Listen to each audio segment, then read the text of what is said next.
जब जब होई धर्म की हानि, बरही असुर अधम अभिमानी। एक रिपोर्ट है, सच्चर कमेटी की रिपोर्ट है, जिसमें यह बात कही गई कि मुसलमान दलितों से भी भारत के तमाम आबादियों में सबसे पीछे है। मुसलमानों को बड़ी शिकायत है कि योगी बड़े सख्त हैं। मैं ईश्वर से प्रार्थना करता हूँ योगी जी उनसे भी कुछ टाइट अगर कोई हो प्रशासक वो आ जाए, उनसे भी अगर कोई ज्यादा टाइट हो तो वो आ जाए। गरीब बच्चे मदरसे में पढ़ेंगे और तुम्हारे बच्चे इंग्लैंड में पढ़ेंगे, ये कौन सा इस्लाम है भाई? और हद बताऊं तो हंसेंगे नहीं आप, शादी में अच्छी लड़की पसंद करने जाते हैं और अच्छा लड़का पसंद करने जाते हैं। भाई लड़का लड़की ही तो है, वो एक मानसिकता है, नहीं नेचर है बिल्कुल। कि आपका कैरेक्टर क्या हो गया इस देश में कि आप बोझ बन गए धरती के। तुम्हारी ये मान्यता है कि मौलाना को हम 10 लाख देंगे तो हम जन्नत चले जाएंगे। ये तो इस्लाम के सोच के ही विपरीत। ये कोई मुसलमान बेवकूफ जो कहता है कि इस देश पर हमने शासन किया है, वो जाहिल है। जो राइज इस्लाम है ना, जिसको हम मुल्ला का इस्लाम कह रहे हैं, बहुत त्रुटि है इसमें, बहुत ज्यादा त्रुटि है। तो खत्म कर। मैं वही यार, संघर्ष चल रहा सर, रिफॉर्म का काम चल रहा है, ऐसा मत सोचिए कि काम नहीं चल रहा है। मुसलमान देश में क्या धार्मिक कानून से चलना चाहता है, संविधान से? संविधान से चल रहा है। फिर शरिया की मांग क्यों करता है? कहाँ शरिया की मांग? यूसीसी क्यों नहीं लागू? ये क्यों नहीं लागू हो रहा? यूसीसी तो इस्लाम है भाई।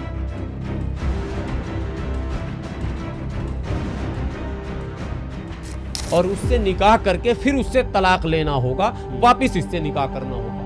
ये हलाला नहीं है, ये हरामा है, डरामा है, इस्लाम को बदनाम करने की साजिश है। और ये एक साजिश मौलवियों ने रची है इस भारत में। इमाम बुखारी कहते हैं आज से दिल्ली में कोई शराब की दुकान नहीं खुलेगी। बंद हो जाएगी क्या? आप बताइए, इमाम बुखारी के कहने से शराब की दुकान बंद होगी? अगर मोदी जी कह दें तो?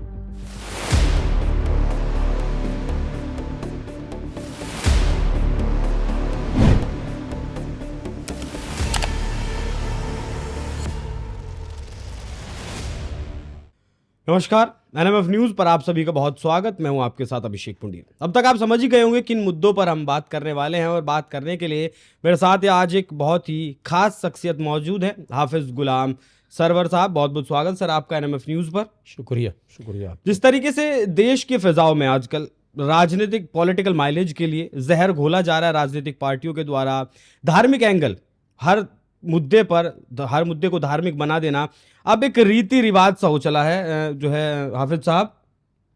और यही वजह है कि समाज में जो खाई है वो लगातार बढ़ती जा रही है।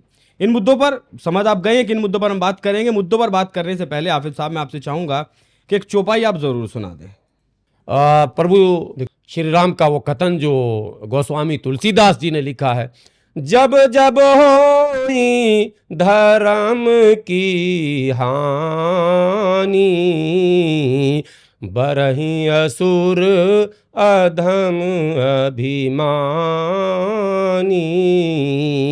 तब तब धर प्रभु विविध शरीरा, हरहि दया निधि सज्जन पीड़ा।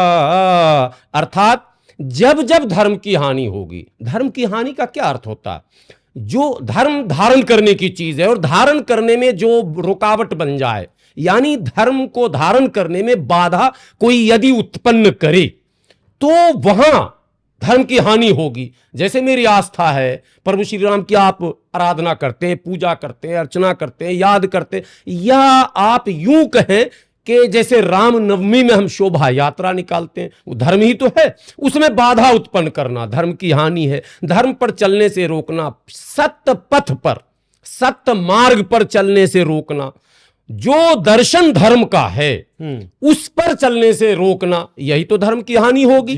मंदिर, गुरुद्वारे, जो धार्मिक स्थल हैं या तीर्थ स्थल हैं, उस पर हमले करना या लोगों को विधर्म के मार्ग पर अधर्म के मार्ग पर, असत्य के मार्ग पर जबरदस्ती डालना, यही तो धर्म पे बाधा है। तो धर्म की हानि जब जब होगी, तो गोस्वामी तुलसीदास कहते हैं कि अगर कभी भी धर्म की हानि होगी तो मानव रूप में हम अवतरित होंगे। ये प्रभु श्री राम जी का कथन जो नकल कर रहे हैं गोस्वामी तुलसीदास जी, जो ये चौपाई हमने सुनाई, तो हम मानव रूप में अवतरित होंगे और हम उसका संहार करेंगे, ऐसे क्रूर व्यक्ति का, ऐसे पापी का, ऐसे अत्याचारी का। यूं कहें कि वो जिसको हम असुर कहते हैं, या जो मानव का जीना दो भर कर देता है, वैसे लोगों का हम संहार करेंगे। तो हमने कहा था इस संदर्भ में, देश में एक बड़ी बात मैं कहने जा रहा हूं।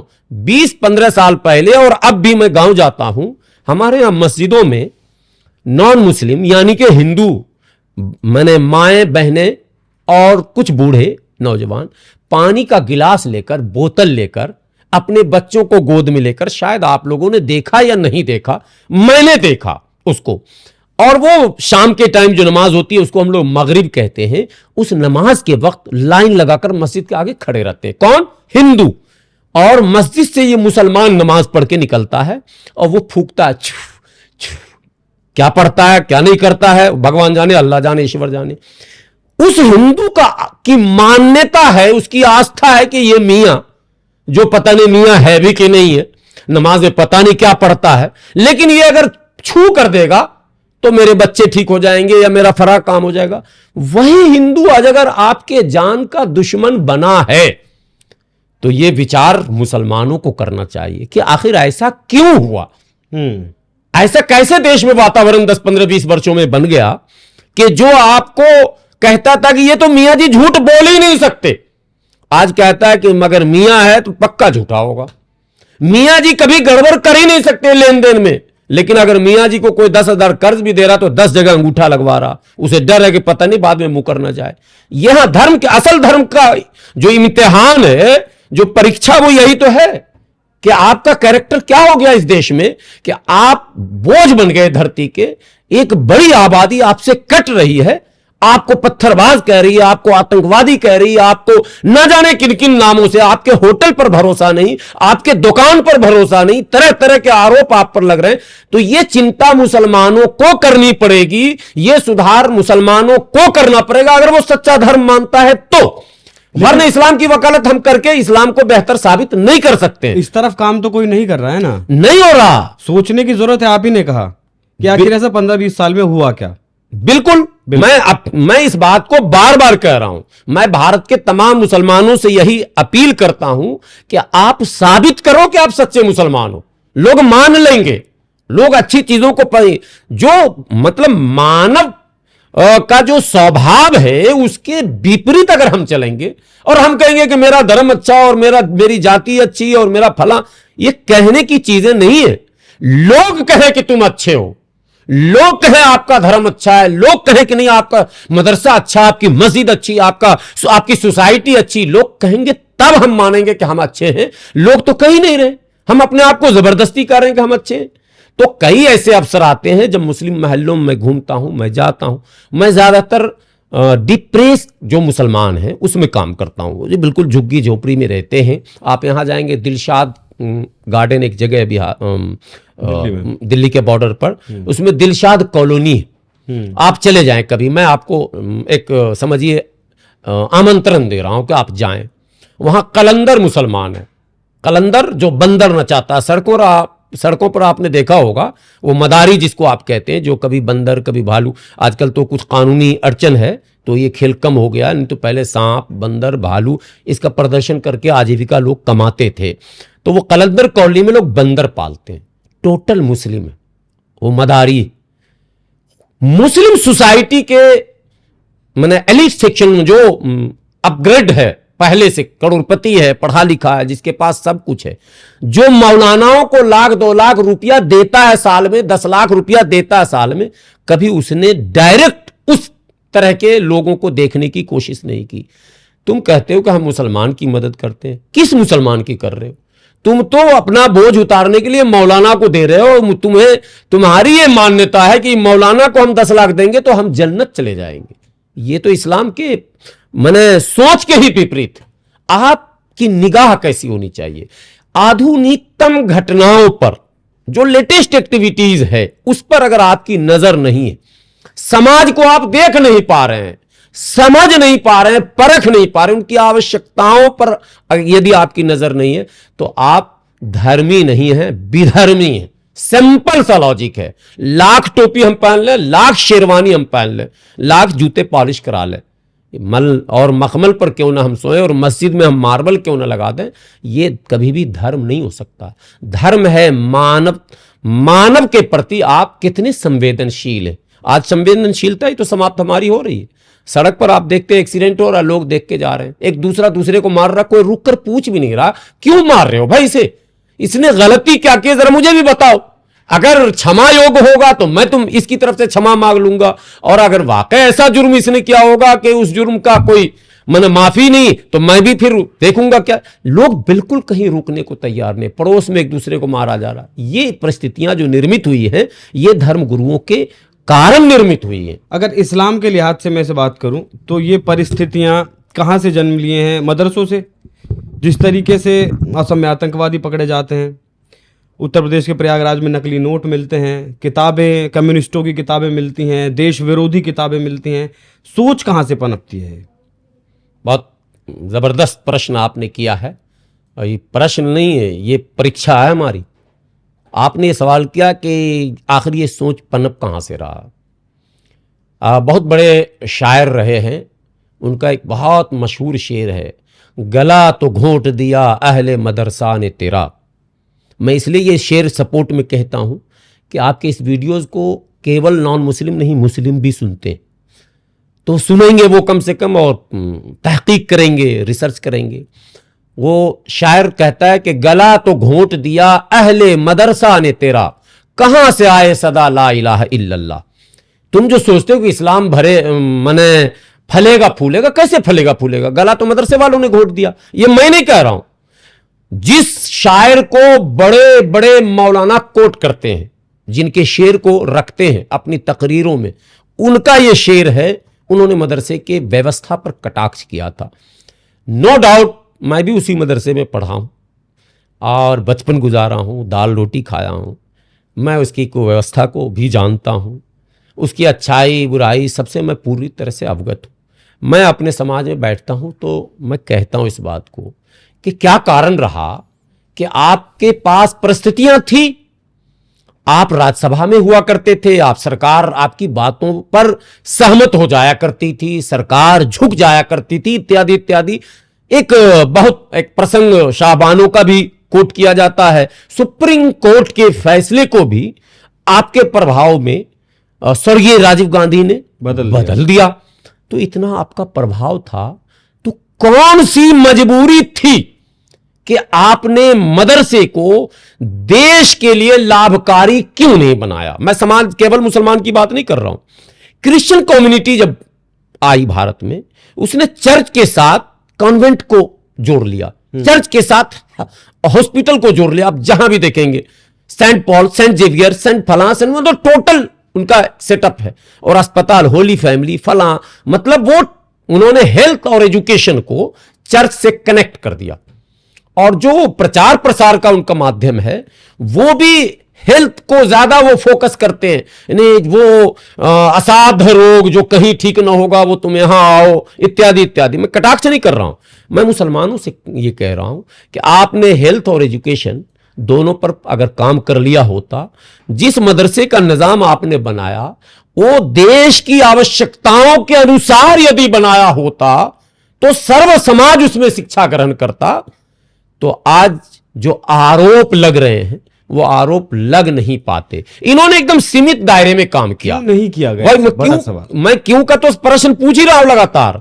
इसलिए नहीं किया गया, इन्होंने मदरसे को व्यापार का अड्डा बनाया, जो अब नतीजे में उन पर अलग अलग आरोप लग रहे हैं। जब व्यापार होगा तो करप्शन होगा। आपको पता है, आपको व्यापार का अड्डा बनाया, या फिर जिस तरीके से कहा है कि वो मानसिकता कहीं ना कहीं आज भी हावी है कि हमने 800 साल राज किया है, अब एक बार फिर गजवा हिंद करना है और इस हिंदुस्तान पर एक बार फिर राज करना। चलिए, अच्छा सवाल आपने किया। हमने 800 साल राज नहीं किया, ऐसा कहा जाता है। नहीं, मैं इसकी क्लियरिफिकेशन जरूरी है ना, सफाई तो होनी चाहिए। व्यूवर्स आपके समझेंगे, बड़ा महत्वपूर्ण सवाल आपने किया है। ये कोई मुसलमान बेवकूफ जो कहता है कि इस देश पर हमने शासन किया है, वो जाहिल है। हमने नहीं किया। तुगलक, ऐबक, बलबन, खिलजी, मुगल और सूरी के अलावा जितने भी शासक रहे वो मूल रूप से भारतीय नहीं है। एक बात क्लियर जान लीजिए, सिर्फ सूरी जो कुछ वर्षों 5-7 साल, दोनों शेरशाह और उसका बेटा मिला के 6 या 7 साल का लगभग वक्फा है। सूरी वंश जो है शुद्ध भारतीय वंश का है। बाकी सब लोग अफगान और ये वो, हालांकि अखंड भारत में वो अफगानिस्तान भी आता है, लेकिन मूल रूप से ये भारत के जो मूल निवासी हैं उनसे इनका दूर दूर का कोई संबंध नहीं रहा। जितनी शादियां इनकी हुई हैं उसमें भारत के मूल निवासियों से इनकी शादियां नहीं हुई है। ये भी आप क्लियर समझ लीजिए, इतिहास को पढ़ लेना। दूसरी बात है, इन्होंने इस्लाम की आड़ में जरूर किया राज, लेकिन इनके शासनकाल में इस्लाम का सबसे बड़ा नुकसान हुआ। इस्लाम 6ठी सदी में भारत में आया था। चेरमल मंदिर मस्जिद का नाम आपने सुना होगा। तब तो मुगल भी नहीं था, ऐबक भी नहीं था, तुगलक भी नहीं था, बलबन भी नहीं था, खिलजी भी नहीं था, कोई नहीं था। तो फिर इस्लाम की मस्जिद कैसे बन गई? और मस्जिद वो हिंदू राजा ने बना कर दिया। जो केरल में सबसे पहली मस्जिद भारत की है उसका इतिहास उठाकर देखिए, वो हिंदू राजा ने अपने जमीन, अपना मकान दिया व्यापारियों के लिए, वहीं से इस्लाम पढ़ रहा। यस इस्लाम आया था अरब से। जो व्यापारी आते थे, जो गरम मसाला का कारोबार ज्यादातर होता था, उनके माध्यम से आया। और वो धीरे धीरे आप जो लक्षद्वीप हमारा है और मालदीप है बगल में, जो एक अलग कंट्री है, तो हमारा लक्षद्वीप भारत का और मालदीप जो भारत का समझिए वो भी अखंड भारत का एक पार्ट है। वो सब समुद्र के किनारे था। वहां मुसलमान 90% जो आपको दिख रहे हैं। मालदीप का जो राजा था वो 5वीं 6ठी सदी की बात कर रहा हूं, यानी 524, 25, 26 में तो मोहम्मद साहब आए थे। मोहम्मद साहब के जीवित रहते हुए एक व्यापारी आ गया था और वो मालदीव के शासक से उसकी मुलाकात हुई और उसने एक प्रसंग पर चर्चा की। बोला हमारे यहां एक नबी आए हैं और उन्होंने अपने उंगली के इशारे से चांद को 2 टुकड़े कर दिए थे। ये एक इस्लाम का प्रसंग है। तो मालदीव के उस राजा ने कहा कब?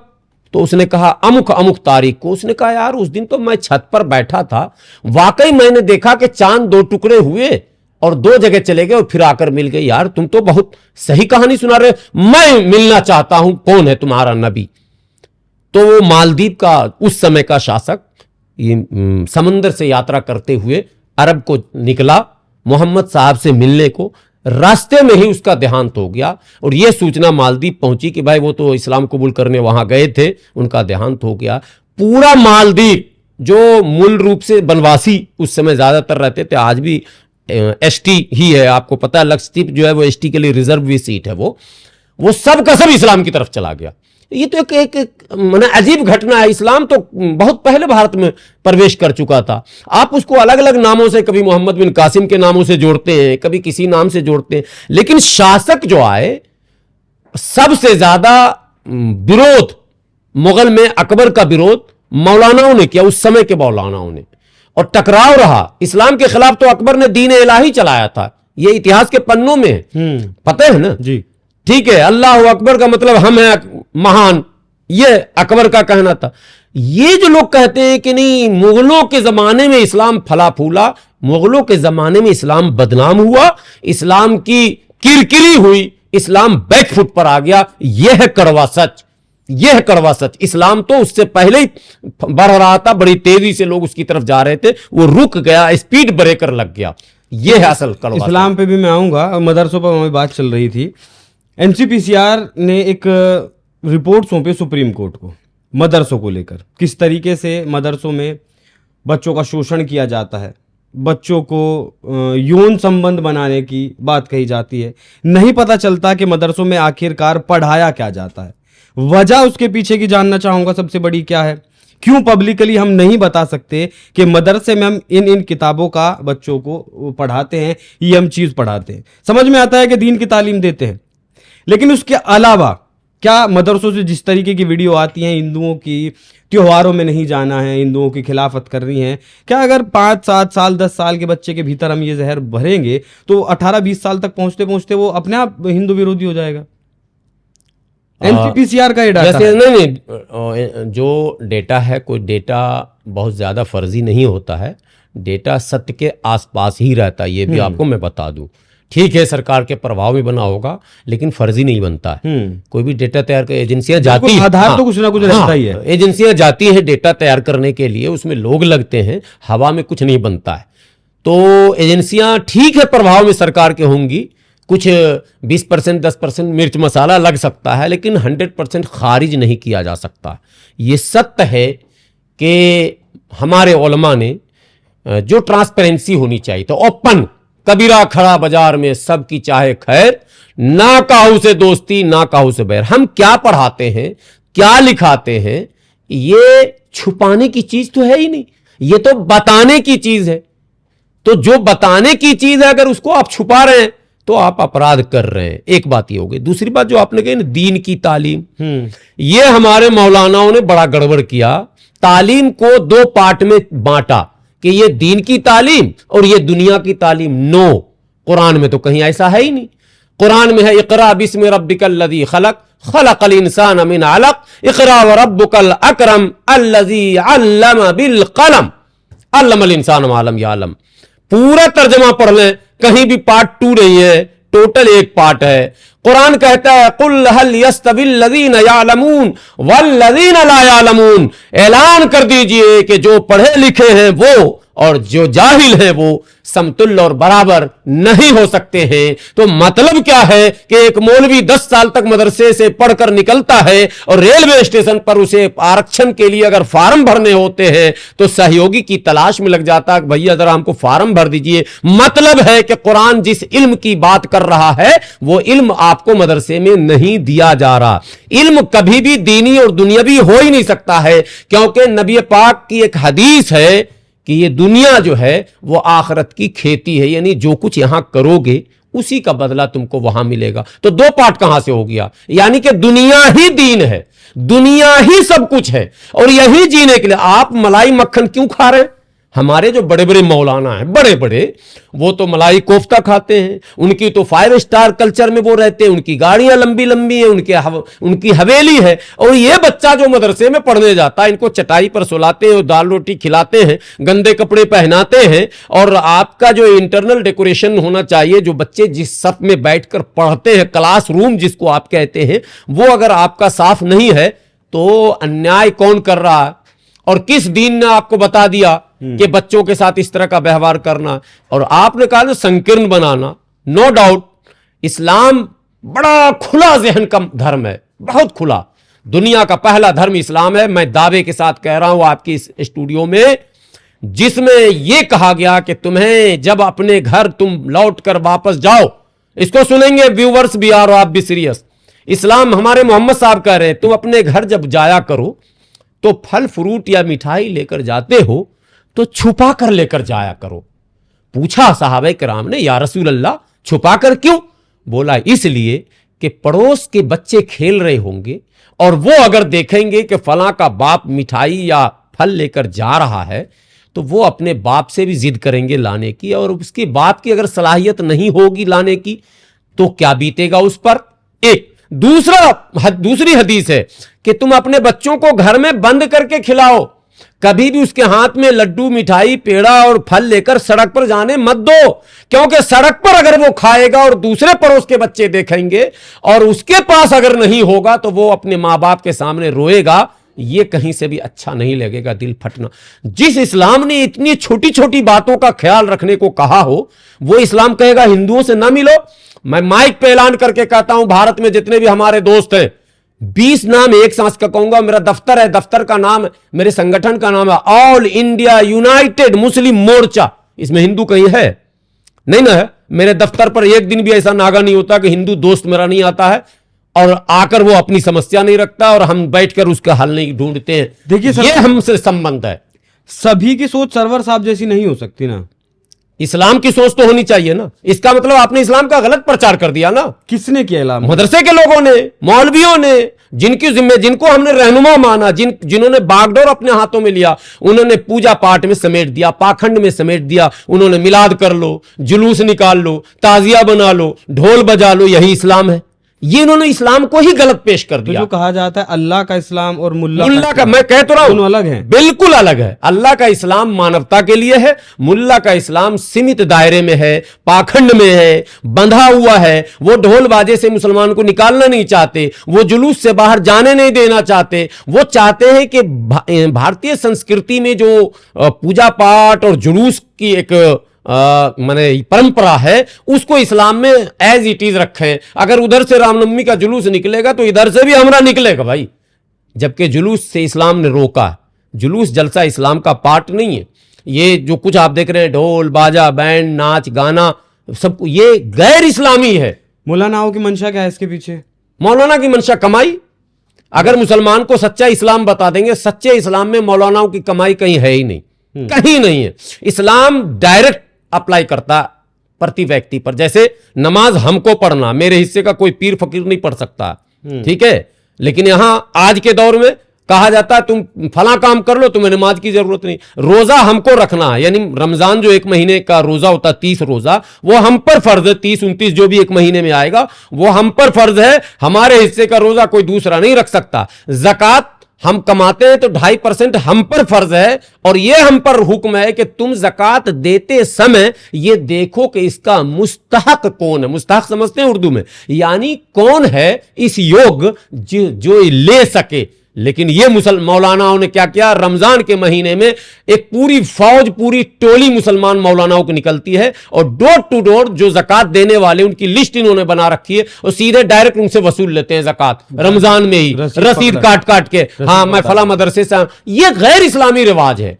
हम पर ज़कात फर्ज है, मुझे देखना मेरे पड़ोस में, मेरे रिश्तेदार में। उसमें भी पहले शर्त है कि क्या इस्लाम है और क्या पेश किया गया। इस्लाम में है पहले रिश्तेदार, बस में सबसे पहले रिश्तेदार का अकरबा, नजदीक वाले यानी पड़ोसी, उसके बाद है महल्ला, उसके बाद है शहर, उसके बाद है राज्य, उसके बाद है देश। लेकिन हम सीधे देश यानी रहने वाले आसाम के हैं और चंदा देंगे देवबंद को। सीधा आसाम से उठे और देवबंद। रहने वाले बंगाल के हैं, चंदा देंगे हम लखनऊ को। रहने वाले हम कश्मीर के हैं, चंदा देंगे। ये पैटर्न, ये बिल्कुल इस्लाम के खिलाफ पैटर्न बनाया गया। खिलाफ पैटर्न बनाया गया। आप इस्लाम में जो रिफॉर्म की मांग बहुत लोग करते हैं, इस्लाम में रिफॉर्म नहीं। नो, करेक्शन आ रहा हूं। ये मुल्ला के इस्लाम में रिफॉर्म की जरूरत। वही यस, इस्लाम में रिफॉर्म की मांग जो उठ रही है वो होनी चाहिए, या फिर इन मुल्लाओं का इस्लाम को खत्म कर देना चाहिए? इस्लाम में रिफॉर्म की गुंजाइश नहीं है, इसलिए कि इस्लाम ऑलरेडी आधुनिकतम धर्मों में से एक है। मेरा मानना है और तमाम मुसलमानों का मानना है कि परले से पहले तक, क़यामत की आखिरी सुबह तक इस्लाम ही रहेगा। ये एक बात हो गई क्लियर। मंदिर में हिंदू औरतें जा सकती हैं तो मस्जिद में मुस्लिम औरतें क्यों नहीं जा सकती हैं? जाना चाहिए और जाती हैं। इन लोगों ने रोक रखा, यही तो मैं कह रहा हूं। उर्स में जाएंगी मुस्लिम महिलाएं, मुहर्रम के जुलूस में जाएंगी मुस्लिम महिलाएं, तमाम जुलूस में जाएंगी, शादी में गीत गाएंगी, सड़क पर आएंगी, मस्जिद क्यों नहीं जाएंगी? और किस जगह से रोका गया? और हमारे यहाँ है, मैं जिस मोहल्ले में अभी हूं, ओखला में, आइए मस्जिद में आप, हमारे यहाँ बाज़ाफ्ता औरतें नमाज पढ़ने आती हैं, वो बना हुआ पूरा सेटअप है। अच्छा, मुल्लाओं पर नहीं जाऊंगा, मुल्लाओं के इस्लाम पर। ये रोक इस्लाम, असल इस्लाम में महिलाओं को क्या अधिकार है? महिलाओं की स्थिति क्या है? क्या इस्लाम के हिसाब से महिला सिर्फ सेक्स करने का एक जरिया है, बच्चा पैदा करने की मशीन है, आपका घर संभालने की एक वो है, तंत्र है बस? देखिए, प्रकृति का जो नियम है उसके विपरीत कोई भी काम यदि करता है आधुनिकता के नाम पर और इस नाम पर के दुनिया बदल रही है, प्रकृति का नियम नहीं बदलता है। दुनिया तो बदल रही है, लेकिन नवंबर के बाद ठंडी क्यों आ जा रही है? दिसंबर जनवरी फरवरी ठंडी रहेगी। दुनिया तो बड़ी तेजी से तरक्की कर रही है, तो फिर मार्च के बाद गर्मी क्यों आ रही है? दुनिया तो बड़ी तेजी से प्रगति कर रही है, तो फिर जून के बाद जो है बरसात क्यों आ रहा है? ये प्रकृति का नियम। बिल्कुल ठीक है, मानते हैं। तो प्रकृति का नियम नहीं बदलता। तो प्रकृति ने महिला और पुरुष को जो जन्म दिया है, दोनों को अपने ड्यूटीज के साथ जन्म दिया है। ऐसा नहीं कि किसी को कहा कि तुम बिल्कुल घर में बंद रहना और तुम जो है पूरी दुनिया पे हुकूमत करना। इस्लाम में हदीस, जो हदीस है, हदीस की किताबों में जब आप पढ़ेंगे, चाहे वो बुखारी शरीफ हो या मुस्लिम शरीफ हो या इब्न माजा हो, तिरमिजी हो, जो भी हदीसें 4-5 बड़ी किताबें मुस्तनद हैं, तो उसमें जो हवाले हैं, हवाले जो होते हैं, हवाला नहीं दिया जाता है कि फलां के ज़रिए हमने सुना, उसमें अधिकांश हदीस महिलाओं के ज़रिए यहाँ पहुँचा, यानी उसमें उम्मुल मोमिनीन हज़रत आयशा के ज़रिए पहुँचा है, और कई और मशहूर मतलब इस्लाम की वो औरतें हैं जिनके ज़रिए वो पहुँचा। इसका मतलब उस वक्त सबसे ज़्यादा एजुकेटेड अगर कोई थे तो वो महिलाएं एजुकेटेड थी, तभी तो उनके हवाले से ये हदीस लिखी गई कि हमारे नबी साहब ने ये कहा, वो कहा, वो कहा। एक बात ये हो गई। और राबिया बसरिया इस्लाम की तारीख में एक नाम आता है, विलायत। ये जो वली पीर साहब आप लोग सुनते हैं ना, लेटे हुए जितने पीर साहब हैं, फलां फलां फलां इत्यादि, मैं नाम किसी का नहीं लूंगा, तमाम जगह मज़ार आप जानते हैं ना। विलायत में मतलब कहा जाता है कि राबिया बसरिया मन का बहुत बड़ा मकाम, बहुत बड़ा मकाम। तो सवाल फिर महिला का काम मिला। अब आ जाइए विरासत, ये तो विलायत हो गया। विरासत, जो पुश्तैनी जमीन है बाप की, आप संविधान पर अभी मत जाइएगा, संविधान तो जबरदस्ती पकड़ पकड़ के सीधा कर रहा ना सबको, लेकिन धर्म की पुस्तकों में बड़े इंसाफ से आपको मैं बताता हूं, चाहे आप बाइबल उठाकर देखें या तमाम दूसरे धर्म की पुस्तकों को देखें और कुरान देखें, दुनिया का इकलौता धर्म इस्लाम है जिसने महिला को बाप की संपत्ति में अधिकार दिया। अब आप कहेंगे कि एकदम बराबर क्यों नहीं दिया? उसमें बराबर नहीं दिया। 16 आना को 1 रुपया कहते हैं ना, जुबान जो पुरानी भाषा वो यही है, तो 10 आना और 6 आना का हिसाब है, ठीक है। क्यों ऐसा किया गया? महिला को अधिकार दिया गया बाप की संपत्ति में, लेकिन मतलब भाई से बहन का हिस्सा कम। क्यों कम किया गया? कि इस बहन को दूसरे घर जाना है और दूसरी भी यहां आएगी। अब समझे, जैसे मेरी शादी होगी तो मेरी बीवी दूसरे के घर से आ गई, मेरी बहन दूसरे के घर गई। अगर बराबर का दिया जाएगा तो हमसे ज्यादा वो मजबूत हो जाएगी, डबल मिलेगा ना उसको, फिर ससुराल में उसके पति को और उसका। तो वो बैलेंस बनाने के लिए, सोशल बैलेंस बनाने के लिए हिस्सा रहेगा, लेकिन तुम्हारा थोड़ा कम रहेगा। अब कुछ लोग इसमें चालाकी करते हैं कि उसी हिस्से को बेच के उसकी शादी में लगाते हैं, खर्च करते हैं, बोलते हैं तुम्हारा जो हिस्सा था वो तो हमने तुम्हारी शादी। नो, बिल्कुल नहीं। ये तो माँ बाप का, भाई का, रिश्तेदार का कर्तव्य है कि वो उसकी शादी। अब शादी, 2 लाइन और बोलूंगा इसमें। शादी के मामले में इस्लाम का क्लियर कंसेप्ट है। जो राइज इस्लाम है ना, जिसको हम मुल्ला का इस्लाम कह रहे हैं, बहुत त्रुटि है इसमें, बहुत ज्यादा त्रुटि है। तो खत्म कर, मैं वही यार, संघर्ष चल रहा सर, रिफॉर्म का काम चल रहा है। ऐसा मत सोचिए कि काम नहीं चल रहा, थोड़ा स्लो होता है। जब आप सत्य की लड़ाई लड़ने जाते हैं वक्त लगता है। रिफॉर्म, यहां शादी का क्लियर कंसेप्ट, हमारे यहां सैया और बाकरा और वली का मन अधिकार कहां तक है? लड़की, जब तक लड़की खुद नहीं बोलेगी, अगर वो नाबालिग है और खुदा न खास्ता उसकी शादी किसी ने करवा दी, माँ बाप, भाई, चचा, मामू किसी ने, और बालिग होने के बाद उसने कह दिया कि नहीं ये शादी गलत थी, हमारे मर्जी के खिलाफ, तलाक ऑटोमेटिकली, यानी वो वाइड हो गया। ये इस्लाम कहता है लड़की की मर्जी के खिलाफ किसी के पास पावर अथॉरिटी नहीं है, ना उसके बाप के पास, ना उसकी मां के पास, ना उसके भाई के पास, कि उसकी शादी कर दे। क्या बात आप करते हैं। एक अंतिम बात, प्रॉपर्टी डिस्ट्रीब्यूशन में जब तक फादर जिंदा है उस संपत्ति को कोई भाई बहन बेच नहीं सकता, यानी बेटा बेटी। क्यों ऐसा किया गया? जबकि अन्य धर्मों में पिता के जीवित रहते भी पुत्र जो है वो बेच सकता, उत्तराधिकारी अगर किसी को रजिस्ट्री कर दिया तो वो वैलिड है। हमारे यहां कहा कि बाप अगर जीवित है और बेटे ने उस प्रॉपर्टी को किसी को रजिस्ट्री कर दिया तो वो अवैध है। क्यों? इसलिए कि उसमें क्या होगा कि संपत्ति में घोटाला हो जाएगा और बूढ़े माँ बाप की मर्जी के खिलाफ जिसको मौका जहां मिलेगा वो कर लेगा, तो व्यवस्था बिगड़ जाएगी।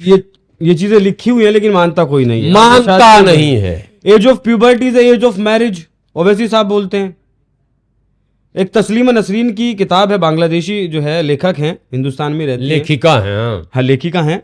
मैं उनकी किताब पढ़ रहा था, इकला चलो, उसमें उन्होंने 2 लाइनें लिखी हैं कि बोहरा जो मुस्लिम होते हैं उनकी जो लड़कियां हैं बचपन में उनके यौनांग काट दिए जाते हैं जिससे वो यौन सुख ना प्राप्त कर सकें। देखिए कुछ चीज़ें जो है वो फैब्रिकेटेड हैं। जैसे एक बात मैं बताता हूँ, बचपन में मुझे मेरे माँ बाप ये कहते थे कि शिया के घर का खाना मत खाना। शिया अभी भी समझते बोलते हैं वो नहीं, तो। सुनिए क्या कहते थे वो मैं आप बता रहा हूँ लाइन पर। शिया के घर का खाना मत खाना। नहीं, क्यों? वाई? बोले वो खाना देता है ना तो थूक देता है। ठीक है, ये मेरे साथ हो चुका है ना, हम लोगों ने सुना है, खुद हमारे माँ बाप या बड़ों ने कहा है। अब कहा जा रहा मुसलमान के घर का मत खाना, वो थूक देता है। मुसलमान को समझाया जा रहा कि हिंदू के घर का मत खाना, वो थूक देता है।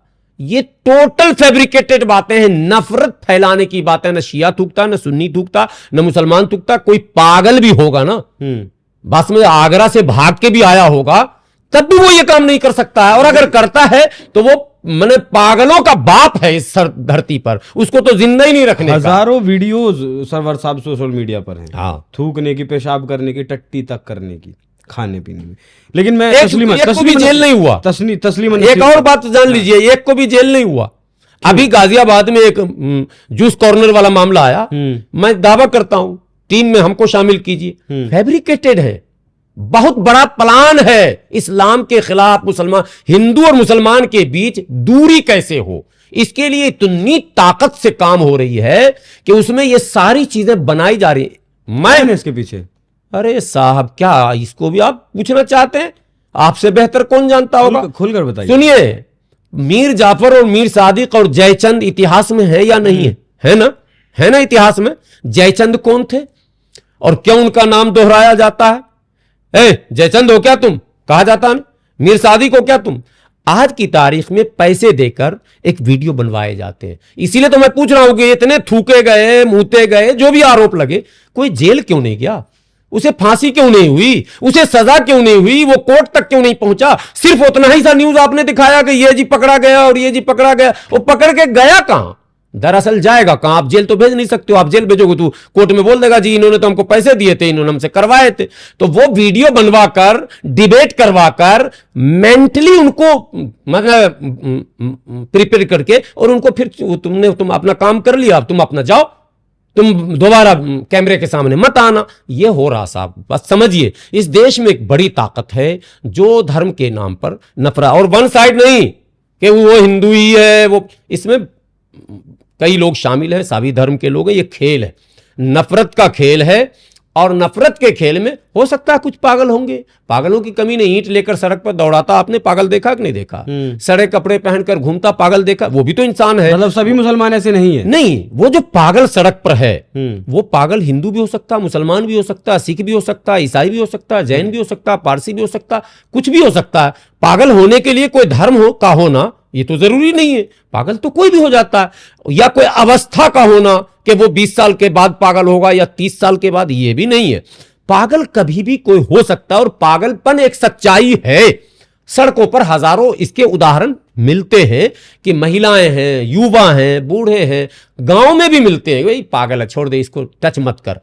तो वो पागल भी हैं जो इस तरह की किर्त करते हैं। वो नोटिसेबल नहीं है कि आप उसका नोटिस ले रहे हैं। तस्लीमा नसरीन ने जो लिखा है उस पर क्या बोलेंगे? नहीं, वो गलत लिखा हुआ, ऐसा नहीं है। बोहरा समाज भारत नहीं, दुनिया के मुसलमानों में सबसे आधुनिक अगर मुसलमान कहेंगे, जो सबसे ज्यादा शिक्षित, व्यापार की दुनिया में उसने अपना एक मैंने अव्वल कह सकते हैं, हाँ, छाप छोड़ा उसने। मैं तो जैसे मारवाड़ियों की तारीफ मैं करता हूं, वैसे मैं बोहरा की तारीफ करता हूं। उनके रहन सहन को आप देखें, उनके कपड़े, उनके यहाँ खाना जो होता है, भोजन, वो महिला पुरुष एक साथ करते हैं। ये आप सामूहिक भोजन का प्रबंधन दुनिया में पहला कोई ग्रुप होगा जो इस तरह से करता होगा, वो बोहरा समाज करता है। सामूहिक भोजन का प्रबंधन, एक समय का खाना साथ में खाना ही है, रात में अनिवार्य है उनके यहाँ।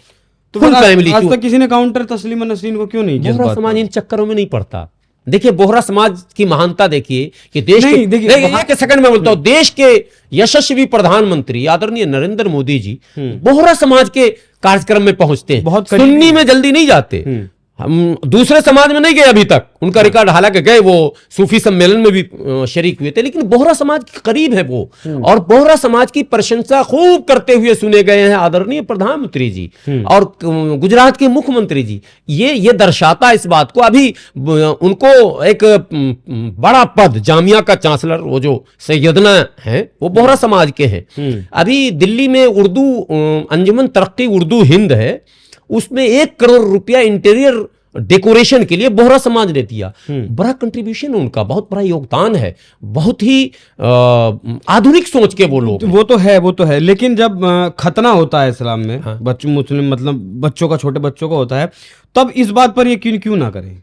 देखिए कि बच्चियों के साथ भी होता है। अच्छा सवाल किया। अगर आदेश दे तो दूसरे चैनल पर दूसरे चैनल का नाम नहीं लिया जाता। बिहार में एक चैनल है बहुत प्रसिद्ध है, सिटी लाइव, ठीक है, उस पर बिहार के बहुत प्रसिद्ध डॉक्टर, प्रसिद्ध चिकित्सक, यूरिनल माने स्पेशलिस्ट, अब उनको विशेषज्ञ थे वो, उनसे वो इंटरव्यू लिया गया और खतना के विषय में। तो उन्होंने कहा, मैं वीडियो उनका प्रोवाइड कर दूंगा और सारे लोगों से, मैं नाम लेना नहीं चाह रहा था, वो एक तरह से ऐड हो जाता, लेकिन मैंने ले लिया नाम चैनल का भी। तो डॉक्टर ने इंटरव्यू दिया है जो खुद जैन है, वो डॉक्टर बड़े डॉक्टर हैं, पटना में उनकी गिनती होती है। तो उन्होंने कहा कि खतना जो है वो एक साइंटिफिक प्रक्रिया है, और जिनका खतना नहीं हो रहा है ना, बोले उनका 20% खतना तो मैं करता हूं, यानी हिंदुओं, सिखों, ईसाइयों का मैं करता हूं। कब? जब वो विषम परिस्थिति में फंस जाते हैं। और उन्होंने पूरा जो मेडिकली एक सेटअप है, पेनिस का, लिंग का, वो पूरा उन्होंने डिटेल दिया। तो जिस खतना को आप किसी और दृष्टि से देख रहे हैं, वो साइंटिफिक दृष्टिकोण से सिद्ध है। मैं किसी दृष्टि से नहीं देख रहा हूं, मैं मानता हूं चलिए ये साइंटिफिक रीजन के लिए खतना करते हैं, लेकिन मेरा सवाल बोहरा समाज की मुस्लिम बच्चियों पर है जो तस्लीमा नसरीन ने लिखा है। नहीं, क्या वो भी कोई साइंटिफिक है? वो है ही नहीं, उसको सिद्ध कौन करेगा? बोहरा समाज की जो स्कॉलर्स हैं, वो उनके किताबों का कोई हवाला अगर आपके पास है तो दीजिए। मैं तो उस बोहरा समाज का हूं नहीं कि मैं जबरदस्ती बचाव कर रहा हूं। जी। लेकिन मैं ये कह सकता हूं कि तस्लीमा नसरीन जैसे कई और लेखक और लेखिका दुनिया में हैं जो बेसलेस कहानी करती हैं, मतलब उसके पीछे उनको कोई तथ्य नहीं है। नहीं है। तथ्य तब होगा जब आप उनकी किताबों से, जैसे कुरान और हदीस तो अपनी जगह एक है ही, लेकिन समाज का भी अपना एक दर्शन किताब होता है। समाज के जो बड़े हैं, उनके सैयदना बुरहानुद्दीन थे पहले, उससे पहले और इंजीनियर एक रहे हैं जो उनके प्रमुख होते हैं सैयदना, तो वो भी किताब लिखते हैं। तो वो अपने समाज का आईना तो लिखते हैं ना भाई, तो उसमें से कोई हमको उदाहरण दे दीजिए तो मैं भी मान जाऊंगा। लेकिन मेरा अध्ययन ये कहता है कि ये फैब्रिकेटेड आरोप है। चलिए, और बोहरा समाज को टारगेट किया गया। पहली बार मैंने तस्लीमा की उस पुस्तक को पढ़ा नहीं है, लेकिन तस्लीमा नसरीन कोई वैसी लेखिका नहीं है जिनके लिए दुनिया का, ठीक है इस्लाम को टारगेट किया, ये अच्छी बात है, प्रसिद्धि मिल गई। प्रसिद्धि तो आज के दौर में इस्लाम को जो सड़क पर गाली दे रहा है उसको भी मिल रही है, वो तो विधायक सांसद भी बन रही है। कोई बेस आधार नहीं है, पैमाना ये नहीं है। पैमाना यह है कि कोई लेखक अगर लिखता है तो वो वास्तविकता भी सिद्ध हो, तब तो हम माने। कुछ भी आरोप लगा देना, कुछ भी कह देना, लिख देना, ये एक फैशन आज के दौर में है कि किसी धर्म को, अब एक नेताजी थे उत्तर प्रदेश का, फिर मैं नाम नहीं लूंगा, व्यूवर्स बहुत समझदार है, वो तो रामायण पर उनका 1 साल तक चलता रहा ड्रामा, आपको पता ही है।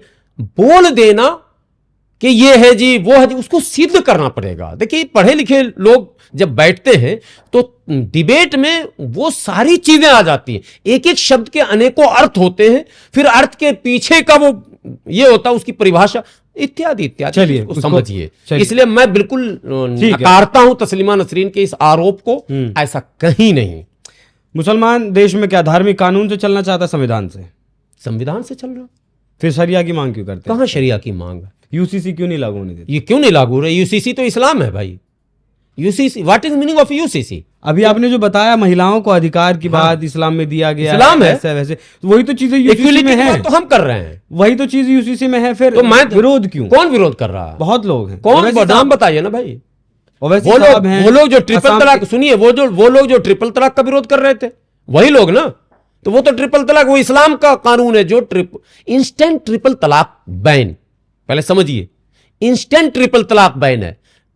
जाहिल मुसलमानों को इन लोगों ने समझाया कि अब तुम तलाक ही नहीं दे सकते हो, मोदी ने ऐसा कानून लाया कि तलाक ही बैन कर दिया। नो, तलाक का जो प्रोसेस है इस्लाम में वो है कि अगर परिस्थितियां बिल्कुल आपके अनुकूल नहीं है, विपरीत हो चुकी है, अब मामला निभने वाला है ही नहीं, मीडिएशन से भी समस्या का समाधान नहीं है, तो आप एहसन तरीके से अलग हो तो एक तलाक देंगे। एक तलाक जो पहला तलाक है, उसके बाद एक पीरियड है। वो पीरियड क्या हो, मीडिएशन के लिए एक गैप होता, 3 महीना 13 दिन कम से कम मिनिमम, इतना गैप चाहिए ही चाहिए मीडिएशन के लिए। वो तलाक जो पहला तलाक है वो तलाक रजाई है, ठीक है, यानी रुजू कर सकते हैं। मीडिएशन हो गया, उसमें कोई तीसरा नहीं भी आया, पति पत्नी में ही अगर अंडरस्टैंडिंग हो गई तो फिर हो गया, वो तलाक ही खत्म हो गया, उसकी चर्चा ही खत्म हो गई। अगर नहीं हो पाया तो फिर आप दूसरा तलाक देंगे जिसको तलाक बाइन कहते हैं। पहला तलाक रजाई, दूसरा तलाक बाइन। तलाक बाइन में भी संबंध आपके समाप्त नहीं हुए, सिर्फ आप दोनों जो है एक बिस्तर पर नहीं रहेंगे, पति और पत्नी, ठीक है, लेकिन मीडिएशन आमंत्रित हो जाएगा कि भाई मध्यस्थता करने वाले आप आइए, उनके फादर आइए, उनके फादर आइए, पड़ोसी आइए, मौलाना आइए, इत्यादि आइए और हमारा समझौता करा दीजिए। फिर एक पीरियड है 3 महीना 13 दिन।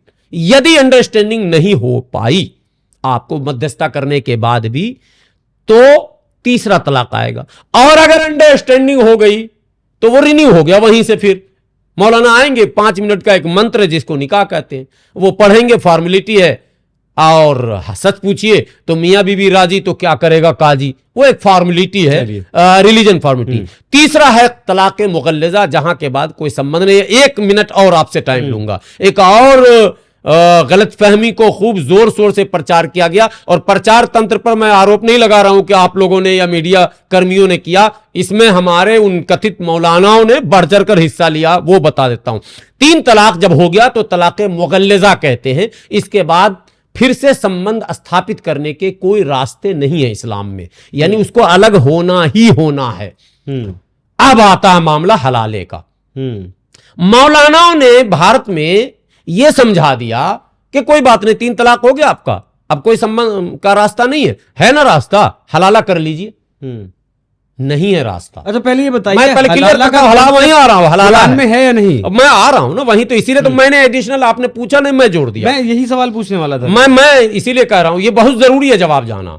इस्लाम में हलाला है क्या, और इन मौलवियों ने हलाला को क्या समझाया, दोनों फर्क समझिए। इन मौलवियों ने यह समझाया कि आपका तलाक हो गया, वाकई हो गया, 3 तलाक हो गया, अब तो तलाक मुगल्लज़ा हो गया, अब तो दोनों के मिलने के कोई रास्ते नहीं है। तो एक रास्ता इस्लाम देता है जिसको हलाला के नाम से जानते हैं, और आज तलाक पर आपको दूसरे मर्द से निकाह करना होगा, और उससे निकाह करके फिर उससे तलाक लेना होगा, वापिस इससे निकाह करना होगा। यह हलाला नहीं है, यह हरामा है, डरामा है, इस्लाम को बदनाम करने की साजिश है, और यह एक साजिश मौलवियों ने रची है इस भारत में। हलाला क्या है वो समझिए पहले। हलाला है कि हमने अपनी पत्नी को तलाक दे दिया, हमारा संबंध समाप्त हो गया, वो अपने बाप के घर चली गई, मायके, भाई के यहां चली गई, कहीं भी चली गई, वो स्वतंत्र हो गई, मैं स्वतंत्र हो गया। मान लो मैंने शादी नहीं की, उसके बाप ने उसकी शादी करा दी। पॉइंट समझेंगे पहले, उसके बाप ने उसकी शादी करा दी, और मैं अभी वैसे ही तलाक देकर पड़ा हूं, और जिससे शादी कराई उसने भी मतलब कोई ऐसी परिस्थिति बनी कि उसने भी तलाक दे दिया, या फिर वो मर गया, एक्सीडेंट हो गया, समझ रहे कि नहीं, कोई दुर्घटना ऐसी घट गई कि वो पति विहीन हो गई, वो महिला, फिर इस पति की नजर पड़ी। सब भाई 10 साल 5 साल गुजारा है तो नजर तो रखते ही ना लोग, यार उसके बाप ने दूसरी शादी की थी, वो पति भी मर गया यार, या उस पति ने भी छोड़ दिया। तो कुरान कहता है, इस्लाम कहता है कि वो पत्नी जिसको तुमने तलाक दे दिया था और जिसने फिर दूसरी शादी कर ली थी, जिसका पति मर गया या तलाक दे दिया है, वापिस वो अपने बाप के घर आ गई, अब वो तुम्हारे लिए हलाल है, यानी तुम निकाह का मैसेज फिर उसको दे सकते हो कि भैया हम लोग 10-5 साल रहे हैं, एक तो एक्सपीरियंस हम लोग का है, आओ हम लोग अंडरस्टैंडिंग करते हैं, फिर से हम पति पत्नी की तरह रहते हैं। उसका नाम हलाला है। ये एक्सीडेंटल केस है हलाला, लेकिन यहां हलाला सुनियोजित होता है। सुनियोजित इस्लाम में हलाला नहीं है। अगर इस नीयत से आपने उस लड़की का निकाह किसी से करा दिया कि ये तलाक कल दे देगा और परसों फिर वापस उससे शादी हो जाएगी, ये नीयत बनते ही वो हराम काम शुरू हो गया। ये हरामा है, हलाला नहीं है। आप समझे? लेकिन मौलवियों ने इसका व्यापार शुरू कर दिया। अगर इतनी सादगी से ये चीजें समझाई जाती समाज को तो शायद समझ में आती। नहीं, समाज को समझाना इतना आसान है। मिंबर जो है, मिंबर मस्जिद, हमारे यहाँ जुमा का एक सेटअप है, किसी और धर्मों में ये सेटअप नहीं है। 100% मुस्लिम शुक्र के दिन फ्राइडे को मस्जिद पहुंचते हैं। 90% तो गारंटी पहुंचते हैं, 10% इधर उधर उलझे कहीं रह जाते होंगे सफर उफर में, उसको 100 मानिए। तो जुमा के दिन जो इमाम हमारे यहाँ होते हैं, वो मस्जिद पे एक मिंबर बना होता है, जीना उसको मिंबर कहते हैं, उस पर खड़ा होता है और तकरीर करता है। वो तकरीर जो हो रहा हमारे यहाँ, वही सही पैटर्न पर नहीं हो रहा। तमाम मिंबरों पर जिन मौलानाओं का कब्जा है, वो मौलाना वही परंपरागत इस्लाम को, यानी कि मुल्ला के इस्लाम को फैलाने में जुटे हुए हैं। अब हम जैसे लोग सड़क से आवाज लगा रहे हैं, वो क्या कहते हैं, मिंबर से बोल रहे हैं। मिंबर पर कब्जा जरूरी है, और हम लोग अभियान अब चला रहे हैं कि मस्जिद के मिंबर पर कैसे कब्जा हो। और आपको हैरानी होगी कि तमाम तंजीमें, संस्थाएं मिंबर पर कब्जा करने की लड़ाई इसलिए लड़ रही हैं, जैसे तबलीगी जमात मिंबर पे कब्जा कर रही है। हर जगह मस्जिद पे उसी का कब्जा, उसी का इमाम, उसी का मुअज्जिन, उसी का सदर, उसी का सेक्रेटरी। अब लो भैया, तबलीगी जमात का काम चल रहा है। ये आजकल हो रहा है। तबलीगी जमात है क्या? ऐसा क्या तबलीगी जमात करता है जो इस दुनिया के 50 देशों ने उसे बैन कर दिया? बैन तो अब मैं बोलूंगा तो बवाल हो जाएगा। उसी तबलीगी जमात के बचाव में कोरोना काल में मैंने डिबेट किए थे, और मेरा स्टिंग भी हुआ था। ऑपरेशन वायरस के नाम से चला था, यूट्यूब पर आप लोग देखेंगे। 56 घंटे तक एक चैनल ने कंटिन्यू चलाया था। मेरी गिरफ्तारी भी हुई थी, और मैं थाने से फिर बाइज्जत आया भी था लौट कर। तो तब जो मेरा लॉजिक था कि कोरोना बम और इत्यादि जो तबलीगी जमात का, ये गलत। इसका ये मतलब नहीं था कि मैं तबलीगी हूं। देश के एक प्रतिष्ठित क्या कहते हैं, एंकर, जो किसी ज़माने में वो चलाते थे, अब ब्लैक एंड वाइट में वो आ गए हैं, पहले वो चलाते थे डीएनए। उन्होंने पूरा डीएनए मेरे पे चलाया, और उन्होंने इस बात को कहा कि हाफिज़ गुलाम सरवर का तबलीगी जमात से तो कोई लेना देना नहीं है, लेकिन ये सब काम इन्होंने किया बचाने का, भगाने का। मैंने रियल में कईयों को बचाया। भाई मुसीबत में जो भी होंगे, मैंने 150 मजदूरों को बिहार भेजवाया। इसका क्या मतलब? वो अपराध था। अगर अपराध था तो पप्पू यादव ने तो 1500 को भेजवा दिया, किसी ने 5000 को भेजवा दिया, तो सब अपराधी कर रहे हैं क्या यार? मानवता का मदद करना, उसी में तबलीगी जमात के लोग थे कुछ जो इधर उधर फंसे हुए थे। उस समय वातावरण ऐसा बना दिया गया जबरन कि लग रहा था कि ये कोरोना नहीं, वो तबलीगी जमात ने ही सब कुछ कर दिया, जबकि ये एक मतलब आपदा था जो वैश्विक था, इसमें नो डाउट। बहरहाल तो, लेकिन तबलीगी जमात आज के दौर में भारत में अब तबलीगी जमात की जरूरत नहीं है। मुझे लगता है क्या तबलीगी जमात? कुछ भी नहीं है, ये कोई जमात ही नहीं है। ये हमको लगता है एक परंपरा है जिसका निर्वहन सिर्फ किया जा रहा है। वो परंपरा ये है कि आप पता नहीं किस तरह से उसको मोटिवेट करते हैं। आप 40 दिन के लिए अल्लाह के रास्ते पे चलिए, 3 दिन के लिए चलिए, तो वो बुढ़िया बिस्तर बैग लेके निकल लेते हैं। करना क्या है? मस्जिद में डेरा डालते हैं। करते क्या है? सिर्फ लोगों को जाके कहते हैं कि नमाज पढ़िए, और कोई काम तबलीगी जमात नहीं करती है। तबलीगी जमात सिर्फ डोर टू डोर जाकर उन मुसलमानों को जो नमाज नहीं पढ़ता उसे कहती है आप नमाज पढ़िए, और उन्हीं में से 2-4 को फिर चुन लेती है कि अब आप चलिए वहां बोलने के लिए, नमाज पढ़िए, फिर आप चलिए वहां बोलने का। वो कलेक्शन होता है जिसको तश्कील ये कहते हैं, और एक जमात बना देते हैं, यानी 10 लोगों को, 15 लोगों को, उसमें एक अमीर होता है, और वो चलता है 40 दिन तक, वो चलता चला रहा है, उसका रूट बनता है। तो सिवाय नमाज के और कुछ नहीं कहा जा रहा। लेकिन नुकसान क्या हो रहा है? कुछ नौजवान हमारे जो तबलीग में जाते हैं, वो 40 दिन के लिए निकलते हैं, वो पूरा जीवन उसी में लगा देते हैं, जो एमलेस, कोई मतलब नहीं बनता। वो नौजवान का फ्यूचर ख़त्म हो जा रहा, उसके घर में संकट आ जा रहा। भाई ये इस्लाम का पार्ट अब नहीं है। इस्लाम का पाठ, तबलीग का मतलब मैसेज मानवता के लिए। केवल मुसलमानों को आप कहिए कि नमाज पढ़िए और उसके लिए करोड़ों का सेटअप आप बना रहे हैं, आप बड़े बड़े वो कर रहे हैं, क्या कहते हैं, इज्तिमा, जो कि बुलंदशहर में हुआ था, आपने देखा होगा, तबलीगी जमात का इज्तिमा था जिसमें लोगों का कहना है कि 50 लाख लोग जमा हो गए थे। ये मैं व्यक्तिगत तौर पर, और कई अब मौलाना आने लगे हैं जिन्होंने किताब वगैरह लिखनी शुरू की है, इसकी ज़रूरत नहीं है तबलीगी जमात की। इसको या तो मॉडिफाई किया जाए, इसमें बहुत सारी चीज़ें और शामिल कर दी जाएँ, एजुकेशन से जोड़ दिया जाए, हेल्थ से जोड़ दिया जाए, एटमॉस्फेयर पे काम करने से जोड़ दिया जाए, क्या कहते हैं, मानवता को बचाने के नाम पर जोड़ दिया जाए। कुछ पॉइंट्स इसमें और डालकर अगर इस संगठन को एक ढांचा बने, रजिस्टर्ड भी नहीं है, ये ऐसे ही फॉर्म हो गया बातों बातों। किसी ज़माने में मुसलमानों में मस्जिद से दूरी थी।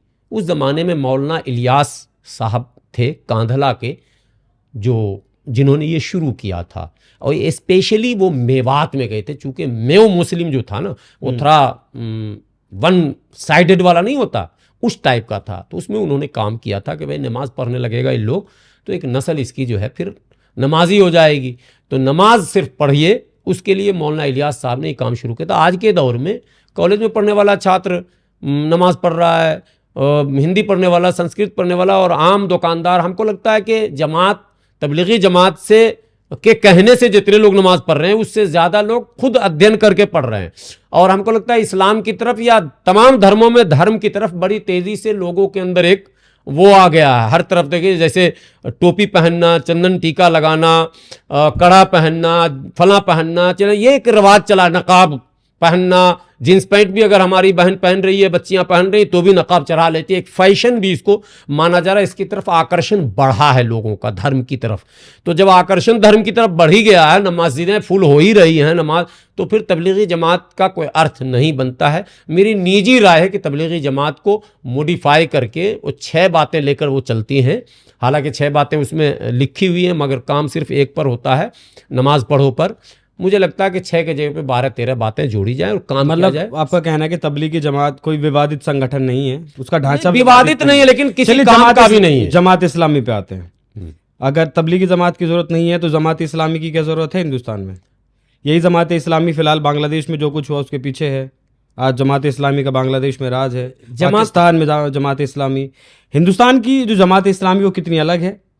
क्या उसकी मानसिकता है, क्या उसकी मंशा है? बहुत बड़ा सवाल आपने रखा है मेरे लिए, मेरे कद से ज़्यादा बड़ा सवाल है। ठीक है, हमें नहीं बोलना चाहिए लेकिन बोल रहा हूँ। आपने अमेरिकी कांग्रेस का नाम सुना हो? जी। ठीक है, फला कांग्रेस, चिला कांग्रेस। भारत में भी भारतीय राष्ट्रीय कांग्रेस है। सबको एक तरह से नहीं तोला जाता। जमात इस्लामी पाकिस्तान भी है, और जमात इस्लामी के फाउंडर ही पाकिस्तान के थे, मौलाना सैयद अबुल आला मौदूदी रहमतुल्लाह अलैह। और जमात इस्लामी हिंद भी है, जमात इस्लामी बांग्लादेश भी है। बिल्कुल। जमात इस्लामी पॉलिटिकल अवेयरनेस लाने का काम करती है, इसमें कहीं शक व शुबा नहीं है। जमात इस्लामी हुक्मरानी की तरफ लोगों को दावत देती है, यानी तुम हुक्मरान बनो, इसमें भी कोई डाउट नहीं। चूँकि जो उसका असल बेसिक है जो मौलाना सैयद अबुल आला मौदूदी ने लिखा, वो हमारे यहाँ कुरान में भी है। कुरान की एक आयत है, उसी को तबलीगी जमात भी पढ़ती है। औज़ुबिल्लाहि मिनश्शैतानिर्रजीम, कुंतुम खैरा उम्मतिन उखरिजत लिन्नास तामुरून बिल मारूफी व तनहौना अनिल मुनकर व तुमिनून बिल्लाह। तुम बेहतरीन उम्मत हो, यानी हमें कहा जा रहा, कुरान कह रहा तुम बेहतरीन उम्मत हो, तुम्हें इस दुनिया में नफ़ा पहुँचाने के लिए, अच्छाई का हुक्म करने के लिए और बुराइयों से रोकने के लिए हमने भेजा। अगर तुम अल्लाह पर यकीन करते हो तो तुम बुराइयों से रोको और अच्छी बातों का हुक्म करो। दैट मीन्स अच्छी बातों का हुक्म कौन कर सकता? हुक्म। जैसे शराब नहीं पीना है, ये तो नीतीश कुमार ही कर सकते हैं। इमाम बुखारी अगर कहते हैं खबरदार आज से शराब हराम, तो शराब तो इस्लाम में पहले से हराम। इमाम बुखारी कहते हैं आज से दिल्ली में कोई शराब की दुकान नहीं खुलेगी, बंद हो जाएगी क्या? आप बताइए, इमाम बुखारी के कहने से शराब की दुकान बंद होगी? अगर मोदी जी कह दें तो बंद होगी ना। मतलब समझ रहे हैं? बिल्कुल। नेकी का हुक्म करो, बुराइयों से रोको, मतलब ही ऑटोमेटिकली कि तुम्हें हुक्मरानी का हिस्सा बनना है, तभी तो बुराई रोक पाओगे, वरना तुम कहां रोक पाओगे बुराई? बांग्लादेश में तो बुराई बढ़ गई ना, लेकिन अब सरकार की मैंने बुनियादी बातें हैं जमात इस्लामी की, वो मैं कह रहा हूं। कुरान का ये आदेश है। तो जमात इस्लामी उस पर काम कर रही है। आप देखिए जमात इस्लामी ने लिटरेचर लिखती, इंग्लिश में भी उसका मैगजीन निकलता है। आपने कभी पढ़ा कि नहीं पढ़ा? नहीं पढ़ा। जमात इस्लामी हिंद का इंग्लिश लिटरेचर है, पढ़िए, ठीक है, जरूर पढ़िए। हिंदी में मासिक पत्रिका है, उर्दू में अखबार है, और वो समय समय पर जमात इस्लामी छोटे छोटे हैंडबिल्स और छोटी छोटी पुस्तक के बांटने का, डिस्ट्रीब्यूशन का काम करती है। जमात इस्लामी भी उद्देश्य से बहुत दूर है। उसका लक्ष्य भी था कि हमें एजुकेशनल इंस्टीट्यूशन जो है बड़ा हर जगह बनाना है, जो आधुनिक चैलेंज जो हैं उसको वो पूरा कर सके। वो हो नहीं पाया उसका भी, क्यों पता नहीं, संसाधन की कमी रही या जो भी है।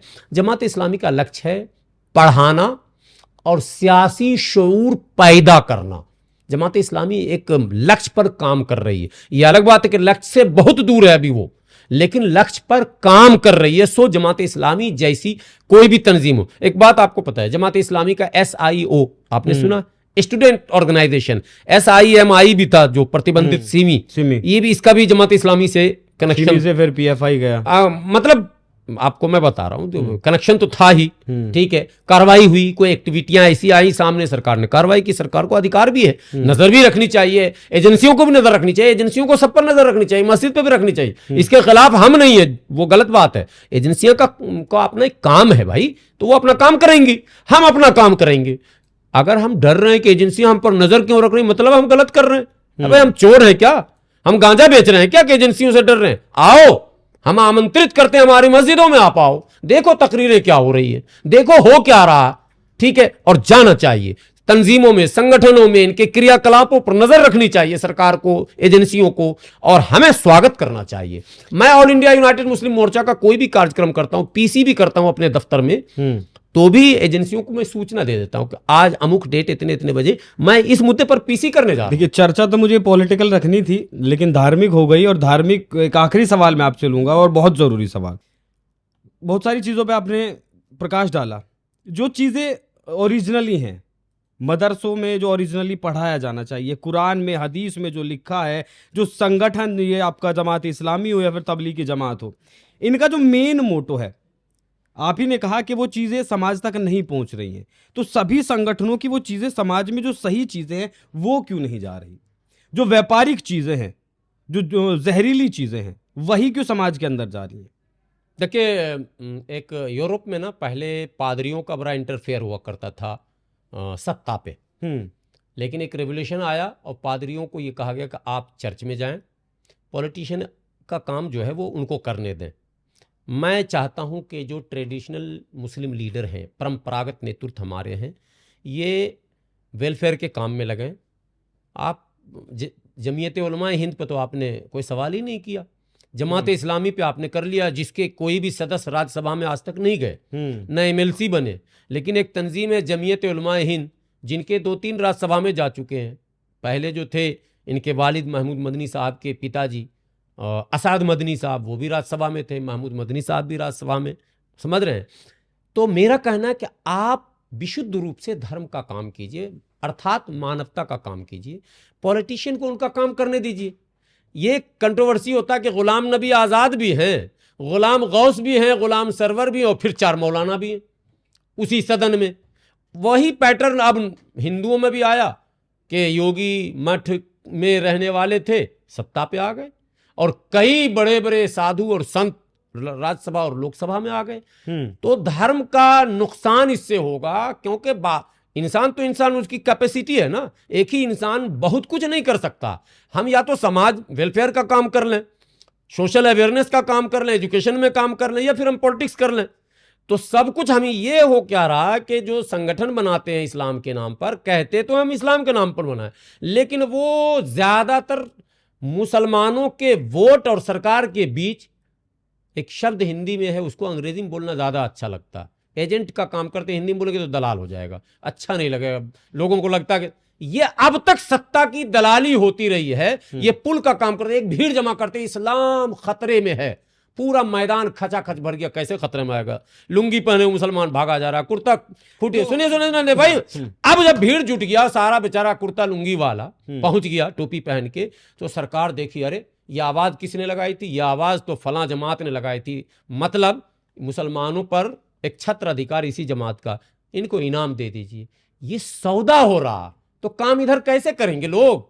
आपके पास 10 फॉर्च्यूनर है और मुसलमान झुग्गी में रह रहा। अच्छा, ये सच है कि नहीं कि मुसलमान, एक रिपोर्ट है, सच्चर कमेटी की रिपोर्ट है, जिसमें यह बात कही गई कि मुसलमान दलितों से भी भारत के तमाम आबादियों में सबसे पीछे है। क्यों? कैसे? नहीं, क्यों? यह सवाल आप किससे कीजिएगा? सरकार से कीजिएगा कि पीछे कैसे हम चले गए।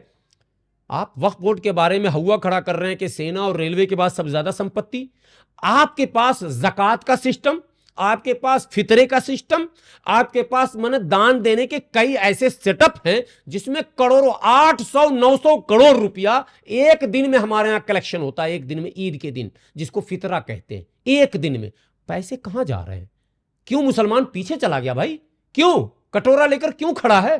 नकाब पहनकर हमारी औरतें भीख मांग रही हैं, मुस्लिम सोसाइटी में जाके मांग रही हैं, और मुसलमान गर्व से कह रहा है कि हम मुसलमान हैं। ये सब पर काम करने की जरूरत है। ये सिर्फ इन्होंने अब तक सत्ता की दलाली की है। भीड़ दिखाओ इनाम पाओ, भीड़ दिखाओ इनाम पाओ। वो बेचारा भीड़ यहां से आता, नारे तकबीर करके चला जाता है। बहुत अच्छी चीज बताई। नारे तकबीर पर हम अक्सर एक शेर कहते हैं, चूंकि मुसलमानों को समझाना समझिए लोहे के चना चबाने के बराबर है। एक बहुत बड़े शायर ने कहा कि अल्लाह से करे दूर तो तालीम भी फितना, औलाद भी, इमलाक भी, जागीर भी फितना, नाहक पे उठे गर तो शमशीर भी फितना, और शमशीर क्या है, नारे तकबीर भी फितना। ये शेर है, यानी ये जो नारा लगाते हैं ना रोड पे, नारे तकबीर, और सोचते हैं ये सवाब का काम कर रहे हैं। शायर कह रहा नहीं, वो फितना हो गया। फितना तो समझ रहे हैं ना, मतलब हर जगह नारा सवाब नहीं है, फितना भी है, जो आपको और आपके समाज को और मुल्क के लिए नुकसानदेह हो जाएगा। वही हो रहा। तो इसलिए मुसलमानों को कैसे, जो आधुनिकतम चुनौतियां हैं, दुनिया बड़ी तेजी से बदल रही है, सब हम देख रहे हैं तमाशा। पहले 1930 में इन्होंने कहा कि फोटो खिंचाना हराम है, 1950-60 के बाद कहा टीवी हराम है, फिर कहा कि पेजर हराम है, फिर कहा मोबाइल हराम है, और 2024 में वही मौलाना कहते हैं हमारे यूट्यूब चैनल को आप ज्यादा से ज्यादा सब्सक्राइब कीजिए। अब आप गुस्सा आएगा, खून खौलेगा कि नहीं खौलेगा? हर चीज 100 साल के बाद आपको पता चलेगा। मतलब दुनिया में आने वाले 10 साल के बाद क्या संभावनाएं हैं, क्या कुछ हो सकता है, उसका खाका हमारे पास हो, तब हम समाज को कुछ देंगे। हम तो सबको हराम ही कर रहे हैं। भविष्य के मोबाइल हराम, ठीक है, पेजर हराम, तो वाकी टॉकी हराम, तो टीवी हराम, और उसी टीवी में इंटरव्यू भी देने जा रहे हैं अब। तो कब हलाल हो गया भैया? और कैसे हराम? था जो हराम है तो हराम है, वो हलाल कैसे हो जाएगा?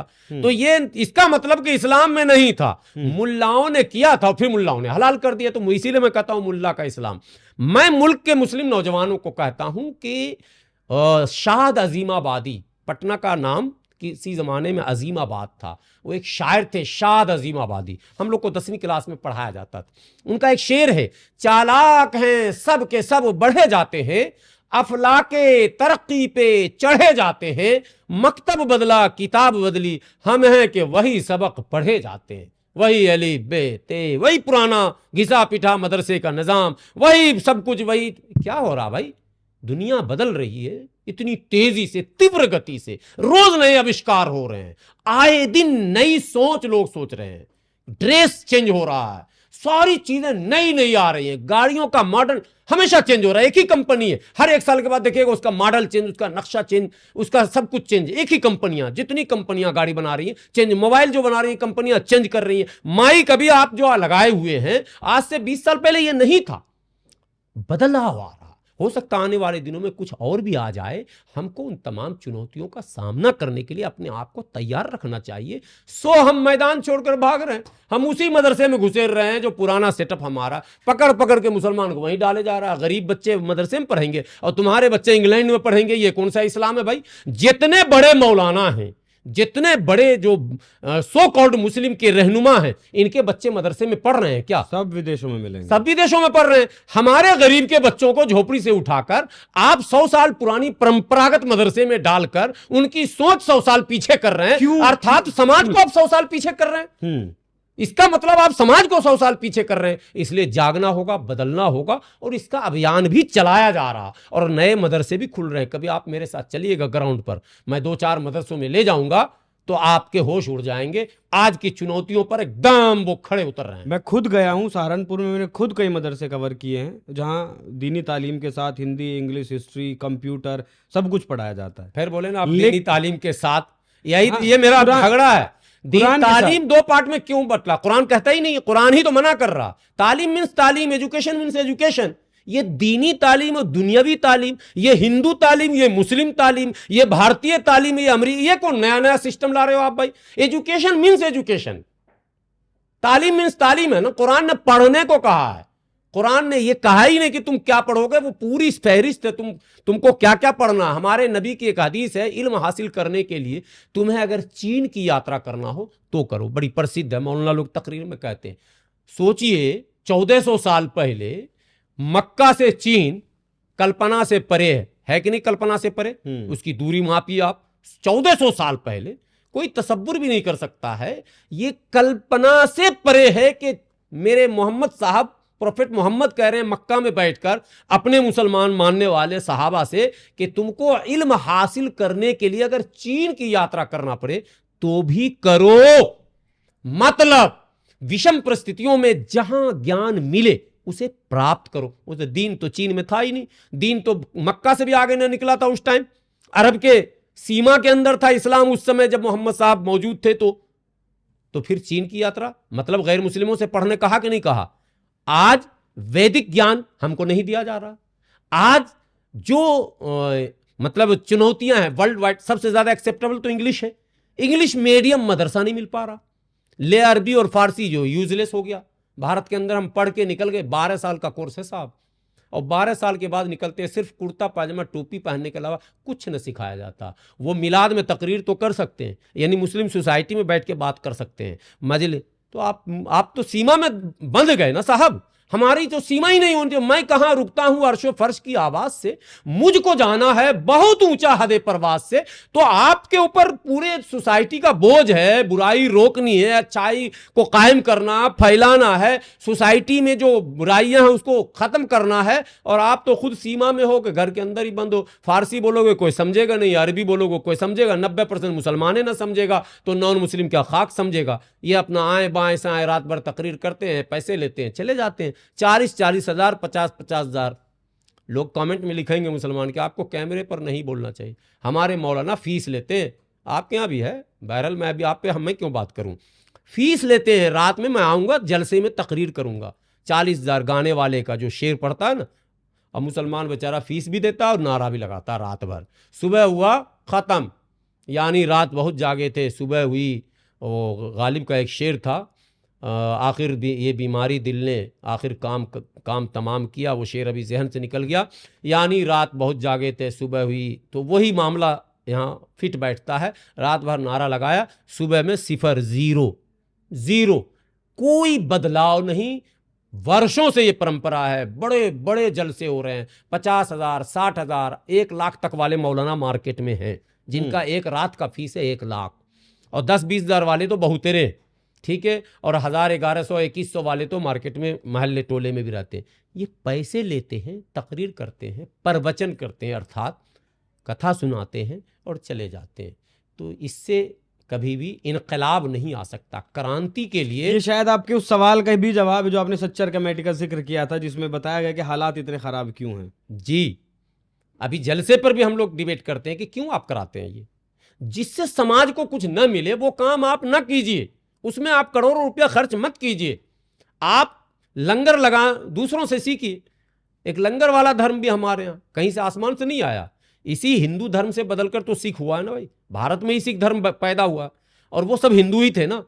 इस्लाम में भी जो लोग वो गए वो हिंदू ही थे, सब कन्वर्टेड हैं। यहाँ कोई विदेश का है नहीं नस्ल, इक्का दुक्का कोई होगा मुसलमानों में। 99% इंडियन है, सिख 100% इंडियन है, ठीक है। और हम कहते हैं कि क्रिश्चियन भी 70-80% इंडियन कन्वर्टेड है। वो 2-4-10 फैमिली ही है जो जिसका इंग्लैंड से और अमेरिका और कनाडा से कोई सीधा पारिवारिक संबंध हो। तो कारण क्या है कि आप जिस परंपरा को, जिस माने सोच को, या यूं कहें कि अंधविश्वास को मिटाने के लिए आपने रिफॉर्म किया था, आप तो वहीं के वहीं खड़े, उससे भी पीछे चले गए। हिंदू तो बदल गया, हिंदुओं के अंदर तो बदलाव हो रहा, वो तो आगे भाग रहे हैं। उनके कई वर्ग ऐसे हैं जो शिखर पर हैं और दुनिया के कई देशों में जाके झंडा फहरा रहे हैं, और आप उसके पीछे वाले लाइन में आके खड़े हो गए। तो आपने ये धर्म बदला क्यों था भाई? ये भी तो एक सवाल पैदा होता है ना। आपने हिंदू धर्म को छोड़कर इस्लाम स्वीकार किया था, आप मतलब हमारे पूर्वज, तो कुछ तो सोच रही होगी कि कुछ नया देंगे। आपने क्या नया दिया? कुछ नहीं दिया, सिर्फ वही लूट खसोट, वही परंपरागत भाषण, वही तकरीर, वही सब कुछ चल रहा है। इसलिए बहुत बड़े क्रांति की और परिवर्तन की आवश्यकता है हमारे यहाँ। वक्त के साथ अगर नहीं बदलेंगे तो फिर वक्त आपको बदल ही देता है। वक्त बदल देगा। अभी तो योगी जी पैदा हुए हैं, मैं कभी कभी कहता चलिए हूं, जो है धार्मिक मुद्दों पर मैं एक बात, मुसलमानों को बड़ी शिकायत है कि योगी बड़े सख्त हैं। मैं ईश्वर से प्रार्थना करता हूं योगी जी उनसे भी कुछ टाइट अगर कोई हो प्रशासक, वो आ जाएं। उनसे भी अगर कोई ज़्यादा टाइट हो तो वो आ जाएं, उससे लाभ होगा। लाभ ये होगा कि वो युवा जो सड़क पर माने उपद्रव मचाने का काम करते थे, जिनको पढ़ने लिखने से मतलब नहीं होता था और छोटे छोटे बच्चों को कमाने में, वो लोग अब सीरियस होकर पढ़ाने लिखाने लगे। ठीक है, सिक्के का ये दूसरा पहलू मैं बता रहा हूँ। पश्चिम उत्तर प्रदेश में आप अगर होंगे, पश्चिम उत्तर प्रदेश के सबसे ज़्यादा अव्यवस्था मुस्लिम समाज में पश्चिम उत्तर प्रदेश में थी, बहुत ज़्यादा। जो क्रांतिकारी परिवर्तन आया योगी जी के आने के बाद, या तो वो प्रदेश पकड़ रहा या फिर वो लाइन पर रह के पढ़ रहा लिख रहा, तो भाई लाभ ना हो रहा। बिल्कुल, योगी जी से मैं एक अलग अलग से सवाल लूंगा, लेकिन आपका बहुत बहुत धन्यवाद जिस तरीके से आपने ये धार्मिक मामलों पर जो कुरीतियां और जो गलत जानकारी, गलत बयानी समाज में है, उस पर रोशनी डाली और उसको सही तरीके से बयान किया।